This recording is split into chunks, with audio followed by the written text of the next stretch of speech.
Her trip started from a rainbow in the sky and wrapped up on a sunny Sunday in Beijing. U.S. Treasury Secretary Janet Yellen seemed to have had a fruitful trip, and she repeated clearly almost at every meeting that decoupling between China and the U.S. is a bad idea. Indeed, I noted that China's growth has lifted hundreds of millions out of poverty and made clear that the United States is not seeking to decouple from China.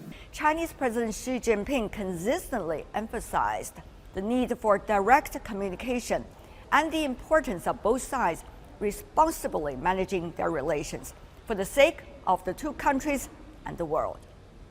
Senior U.S. administration officials' visit to China is certainly a good start.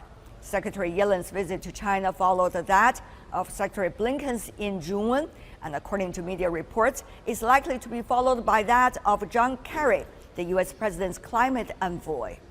These are just the first step, but what is more important is how and when to establish more reliable and stable channels for high-quality, constant communications between the two sides.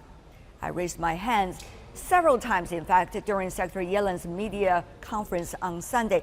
I tried several times to ask that question and shouted out eventually at the end of the briefing as she wrapped up the half-an-hour interaction with journalists.